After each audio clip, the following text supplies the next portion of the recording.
Sagittarius, hello there, my beautiful friends. We're going to do your general tarot reading for late July 2022. Thank you so much for joining me today. You know I appreciate each and every single one of you. So let's get right down to business, my friends, as always, and start you off nice and smooth with an oracle card, just so we could dip our toes in energy and see what's up for the lovely Sagittarius collective. My guides, talk to me. I hope you're all doing well. So what's going on with Sag in late July, please? And yeah, we're just going to look at this first card super quick, then we'll get into the full tarot reading itself. And at the very end, I'll pull you a bonus card with the Shadowland Tarot, just to see what might be in the shadows or what shadow work you can lean into, which is always interesting. But let's get this first card going for you. Let's see what we got for Saggy, please. Okay, so this is a control-based type of card. I'm seeing a very similar theme in all the fire signs this week of trying to get something under control. We'll speak about it, okay, because this is very intriguing to me. But before we break it down, if you're new here, I'll be speaking about the July subscriber surprise towards the end, so you might want to check that out. Also, if you're active on social media, my handle on all platforms is @KyleofCups, so please feel free to hit me up on the platform of your choice, everything except Facebook. But into the reading we go. Enough of the plugs there. If you look at this card, you see that jester, and it is playing those puppets, those marionettes, right? Like a fiddle. So when I see this, I do think of control. Now, in the negative sense, this could represent somebody in your life that's a little micromanaging, a little overbearing, a little too controlling, similar to the reverse side of the Emperor. But for some of you, this could literally be you being in the mode to get something under control, enforce your control, okay? So whether it's a behavior, whether it's somebody acting out of line, this is putting order to chaos. That's how this feels to me. Yes, there are little themes of like somebody working behind the scenes. We did have unexpected energy last week, so that could still be it, like hidden energies, like something pulling the strings from behind the curtain. But to me, this can be a big control-based type of vibe. We're going to get into the full reading itself. Like I always say, that card doesn't make or break the reading. It's just a little footnote. So we'll see if we continue to see those themes. Let's shuffle it up one time. We'll get you 3 in the upright. Then we'll intuitively clarify, see what we got for Saggy. Now, like I said, last week's reading was titled An Unexpected Situation, pardon me. Now, I know that's a very broad type of spectrum, and yeah, unexpected things do pop up in regular life from day to day, but this one was feeling a little more urgent. Even the week before that, the reading was saying a sudden change. Okay, now I'm not a fear-mongering individual. Unexpected doesn't always have to be bad, but we're going to see if those hidden types of energies are still lingering this week for you, Saggy. So you know energies always change, and you just take this reading how it hits for you, of course. Okay, could be other people showing up in this spread. Okay, we're starting off pretty good here, Saggy. We got the Ace of Pentacles in the upright. Let's get 2 more out here.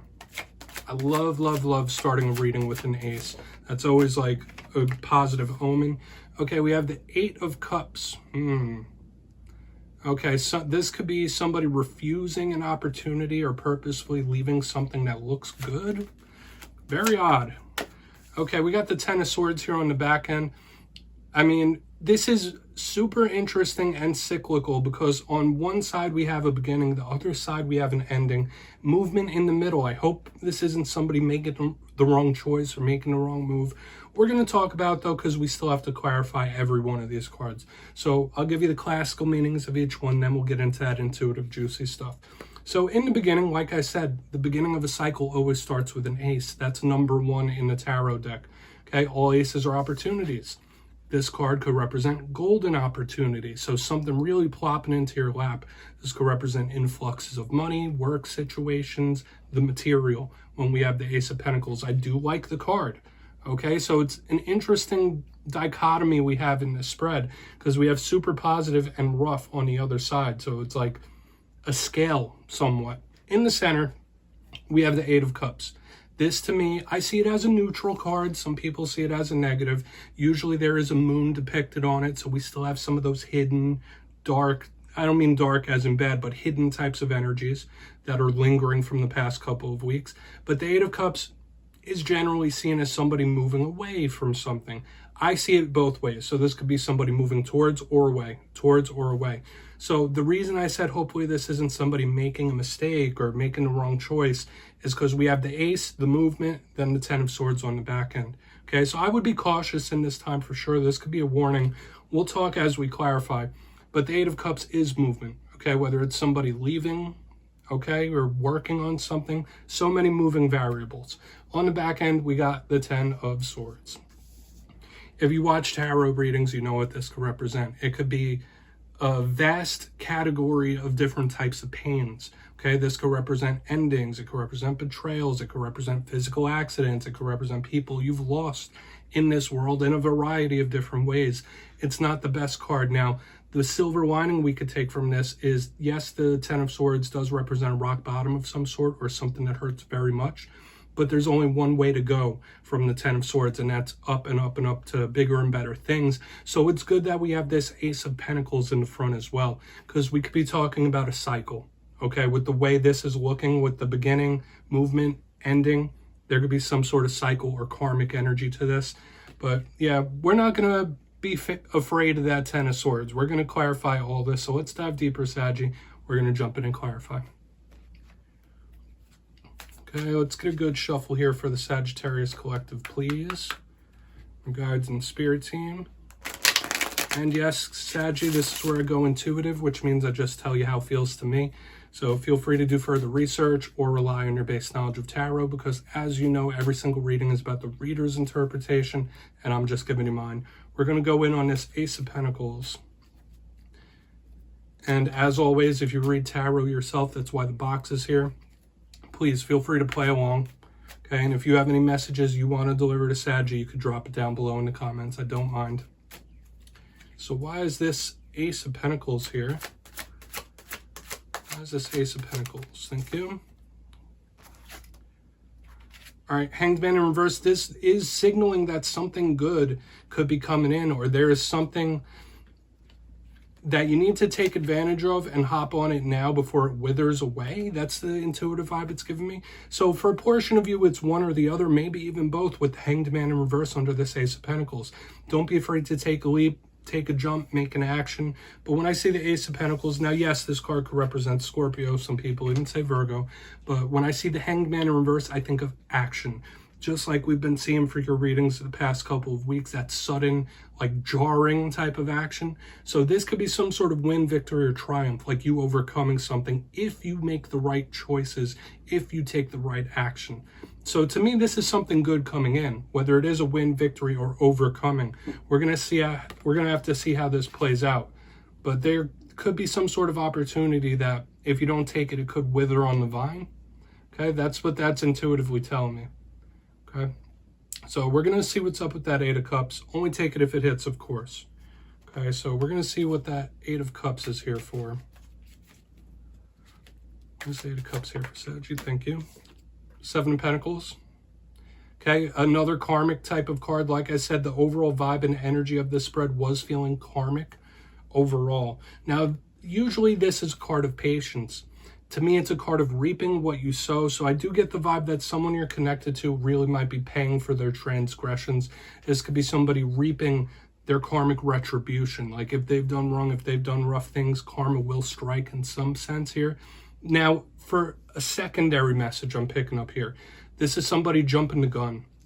Okay, remember I said there is an underlying vibe of somebody possibly making a mistake.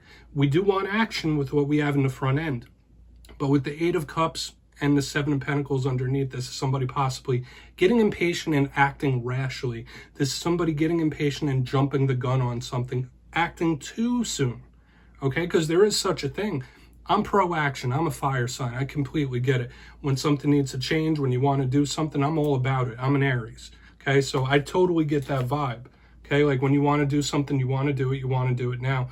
But this could be somebody jumping the gun on something for real. Okay, aside from the karmic messages, I mean, all of them could apply. We're going to move over to the 10 of Swords because that's what I've been isolating since the very beginning. So we'll look at that, then we'll do a recap before we get into the shadow card. So why is this 10 of Swords here for Saggy? Could be a warning, possibly. We do have a warning in this center about somebody jumping the gun, acting too rashly or too soon. So why is the 10 of Swords here for Saggy? Thank you. Okay, 2 of Wands. All right, you might know how to make something better. Like the 10 of Swords is the 10 of Swords regardless, but with the 2 of Wands, that fiery sudden energy, like the fire air combining. It's still, you know, explosive and volatile in nature. Now, this could represent changes to interpersonal relationships. Some of you, there might be a toxic individual around you that you need to watch out for. I don't always go this route without a court card, but with the Ten of Swords and the Two of Wands, there might be a toxic individual around you for sure. Now, this is strategy and plan-based. This could be a warning from Spirit saying like, all right, don't make that move yet. Don't do that just yet. Hold your horses for a moment. Plan it out a bit better. Because the Two of Wands is my two of strategy. It's also a fork in the road, and I've been saying it since the beginning with the Pentacle on one end, the Ten of Swords on the other. There could be somebody around you that has made a big mistake or will make one in the coming days and weeks. So this is a warning about that for sure. Okay, someone who's made the wrong choice. Okay, jump the gun. Okay, consequences. It's giving me a lot of different things here. It's like the messages are just running through my head. I get like that when I channel sometimes, and it's like a channeled message is starting to come through here. But slow, methodical, and steady. Make sure whatever you do, I would not do anything spontaneous. And I know I was getting so much about toxic people and stuff like that, but I would not do anything spontaneous in the coming days and weeks. I'll just put it like that, because we do have multiple warnings here. Let's go through and do a quick recap before we get into the shadow card. And like I always say, I'm an optimistic reader. I don't like to feed off the fear of a message, but there are some warnings, and when I see them, I'm going to give them to you. But position number one, we have the Ace of Pentacles with the Hanged Man in reverse. This felt good to me, like some sort of good opportunity, some sort of win or victory coming into your life.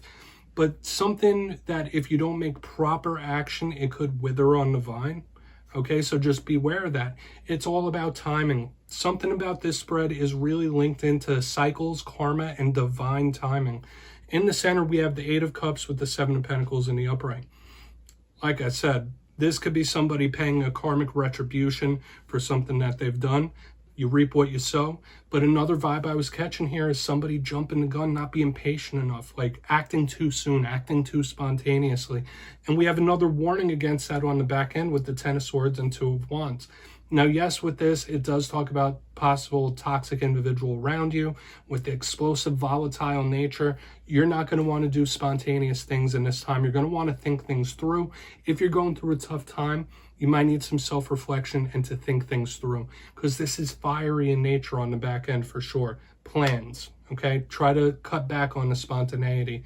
But this whole thing is cycle-based from the front to back, okay?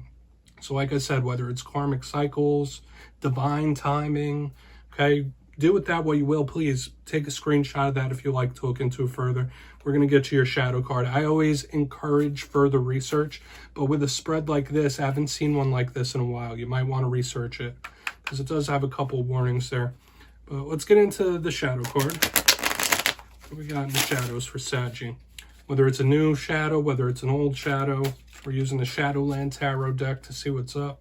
What's in the shadows for Saggy, please? Okay, thank you. Three of Wands. Yeah, waiting. Some of you might feel like you've been waiting on something for a long time. The Three of Wands does share similarities with me to the Two of Wands, so it's interesting that it's in the shadows. In this time, you're going to want to be careful of what you're manifesting, what you're focused on, what you're bringing towards you. Be careful what you wish for when the Three of Wands shows up in the shadows, okay? This is like grass is always greener on the other side type of energy as well. So just take those into account. But this can also represent somebody that's waiting too long. So like I said, in this spread overall, timing is a huge factor, even in the shadows. Like not waiting too long, but not jumping too quick. Like there's something that might really take a methodical strategy, okay? Spontaneity will turn out bad, okay? And all across this whole reading.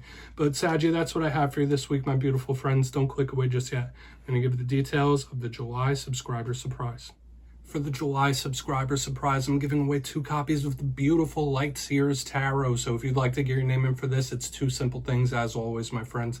First, you must be subscribed, which I'm sure you already are. And second, let me know down in the comments, which tarot card would you like to have a conversation with? It could be anyone. I know I'd want to talk to the High Priestess.